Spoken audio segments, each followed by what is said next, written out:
In his book Think and Grow Rich, the famed self-development author Napoleon Hill mentioned 6 basic fears many humans suffer with at some point in their life. The interesting point to note is that when we are first born, we don't have any of these fears. It is only as we grow up and become more susceptible to our surroundings and the limiting beliefs of others infest us with that these fears slowly grow in our mind. The fear of poverty, the fear of criticism, the fear of sickness, the fear of loss of someone, the fear of old age, the fear of death. Some carry these fears with them all through their lives. Others encounter some of these fears from time to time. Today, I will talk about these fears with exception of 2, the fear of losing someone and the fear of old age. In my opinion, they both, although in different contexts, fall into the category of fear of death. Fear of poverty. The fear of poverty has an official name, peniophobia. It is defined as the abnormal fear of poverty or being broke. Many confuse this with aporophobia. This is when one is filled with hostility towards the poor or those who are without resources. This fear stems for many from childhood. In most cases, the fear of poverty tends to worry those who have built themselves up from a poor and poverty-stricken upbringing.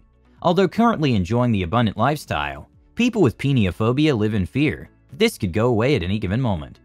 The symptoms of peniophobia starts from thinking and indulging in the nightmare that all will be lost. Individuals may start to obsess over their belongings and possessions. They might not allow themselves to enjoy their money and instead focus on saving. This can lead to anxiety, panic attacks, nausea, and insomnia. The symptoms get worse the more the person thinks about the worst-case scenario. Hypnotherapy. This treatment works by reprogramming your subconscious mind and how it responds to money, wealth, and poverty. It rewires our brains back to the way it was when we first arrived into the world. With this treatment, you no longer have irrational fears towards losing your money. You have worked so hard to earn this money. You deserve to enjoy it without fearing that you will lose it all one day. Cognitive behavioral therapy, CBT. Talking to someone is one of the best ways you can overcome irrational fears. Going to therapy and talking to someone who is experienced at dealing with this can help you realize just how ludicrous this fear is. Once you've discussed what's on your mind, you'll be pushed to alter your perception of poverty so you can feel completely different about it, to a state of almost being neutral about it. Fear of diseases. Nosophobia is an all-consuming fear of contracting life-threatening and fatal diseases, such as HIV or cancer. As with most fears, this fear completely ruins one's mental health and pushes them towards irrationality. A primary symptom of this fear is constantly booking doctor's appointments. Even with multiple checkups and all okays from more than one doctor, a person crippled with this fear still worries that there is something wrong with them. In extreme cases, this fear manifests as anxiety, panic attacks, and even depression. Hypnotherapy and CBT are also beneficial ways to treat this fear. Along with this, you can also look into neuro-linguistic programming, NLP. This is a type of programming which combines neurology and linguistics. With this, individuals can change their thinking habits, deal with anxiety, stress, and depression that are birthed from specific fears, such as nosophobia. In a nutshell, this treatment works by disassociating and reframing the phobia so that the irrational reactions no longer arise. Fear of criticism. This fear seems to be the most common. How many times have you worried about how someone may react to you or your work? This fear can cause someone to become defensive and close themselves off to others. Even when criticism is constructive, one may feel as though they're being attacked. Anxiety and panic attacks are a common symptom of this fear. This stems from the nervousness that people are judging and critiquing at all times. Insecurity is also a big symptom, which is covered up by defensiveness and a lot of indecisiveness. Some may be quiet and hide in the background, as they do not wish to be criticized, nor do they want to advocate for themselves. On the flip side, others may be loud and boastful in a way to overshadow anyone who may try and critique them. Like with the fear of poverty, the fear of criticism can also stem from childhood. You may have some unhealed wounds from your childhood that could be showing up as this fear. A fantastic way to treat this is therapy. Meeting with a therapist can allow you to delve deeper into your wounds and your childhood, thereby removing whatever blocks are within you causing this fear. With this treatment, you can identify what the cause of your fear is and subsequently how you can overcome it. Some therapists may advise you to take some medications to treat your phobia.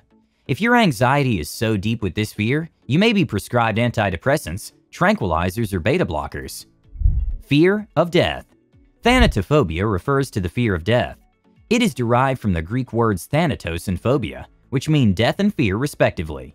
Many experts believe that this phobia is on the increase currently because in modern times more people are dying in hospitals rather than in homes.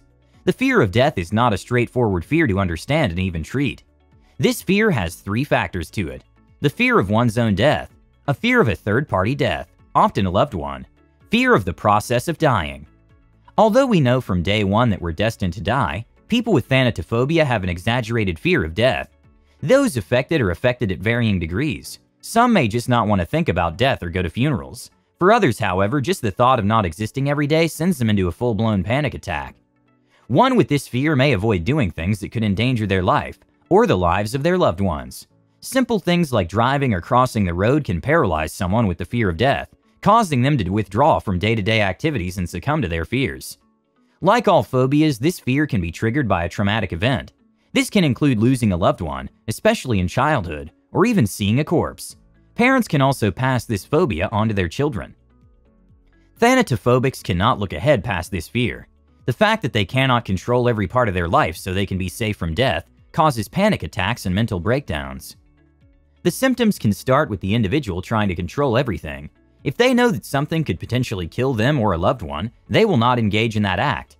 They won't, for example, partake in sports that consist of rough physical contact. Going to hospitals or funerals cause a lot of anxiety within the person. Sometimes even the thought of these things can induce panic attacks. They might even withdraw from social events, and this could lead to depression. This is due to thinking everything can easily take their life. They may even try to exert control over the lives of their loved ones from far away. No matter how much you may try and reason with them, someone suffering with thanatophobia will not be able to rationalize their fears. Hypnotherapy, neurolinguistic programming, and cognitive behavioral therapy are also the top treatment options for this phobia. Along with this, finding meaning in spirituality and/or religion can help someone with thanatophobia overcome their fear. Asking questions about the afterlife and facing the fear head-on is a daunting but very helpful way of overcoming the fear. As a matter of fact, facing any kind of fear head-on is the best way to overcome it.